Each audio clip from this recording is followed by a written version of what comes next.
వేదిక మీద పెద్దలకు మీ అందరికీ నమస్కారం.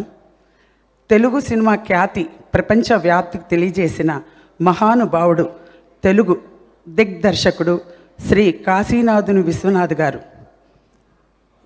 విశ్వనాథ్ గారు తీసిన ప్రతి సినిమా తెలుగు సినిమా బ్రతికున్నంత కాలం పదిలం పదిలం పదిలం.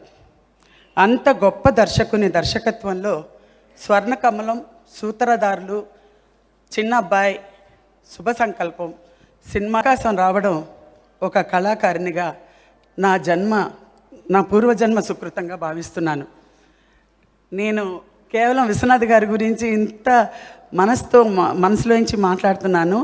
అసలు స్టేజీ మీద అంతా ప్రసంగించడం అంత నాకు రాదు.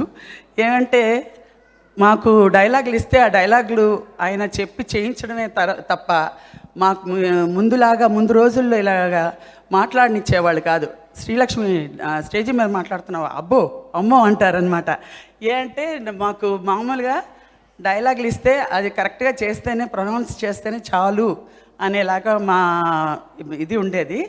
ఇప్పుడు మా డైరెక్టర్ గారి గురించి తప్పనిసరిగా నా మనసులోంచి నా భావనలు నేను చెప్పుకోవాల్సి వచ్చింది. అందుకని నేను చెప్తున్నాను. ఆయన యాక్ట్ చేయించేటప్పుడు చిన్న పాయింట్ కూడా వదిలేవారు కాదు. అన్నైనా అను అని అదనమ్మా చెప్పు అనేవారు. తర్వాత రండి అని ఒక్క డైలాగ్ కూడా ఎక్కడ కాంప్రమైజ్ అవ్వకుండా అలాగ అంత చిన్న ఇది కూడా యూస్ చేసుకుని అలా చెప్పి చేయించేవాళ్ళు. ఒకసారి చిన్నబ్బాయి దీంట్లో సూత్రధారులో ఒక పెద్ద సీన్ జరుగుతూ ఉంది. భానుచంద్ర గారికి నాకు ట్రాలీ సీన్ వేసేసి ఆయన పెద్ద సీను పైన సా కింద రీ అనమ్మా అనేవారు. అదంతా పెద్ద సీను చాలా బాగా వచ్చింది. అందులో చిన్న పొరపాటు జరిగింది. మళ్ళీ 1 more అన్నారు. నేను దగ్గరికి వెళ్ళి ఏమండి చిన్న 1 more కదా, చిన్నదే కదా, 1 more ఎందుకు, ఇంత పెద్ద సీను ట్రాలీ షాటు ఒక క్లోజప్ వేసేసుకోండి అని. అలాగా పర్వాలేదు మా ఇంతకన్నా బాగా చేస్తావు, మళ్ళీ చదువు కానీ పద చెయ్యి అన్నారు.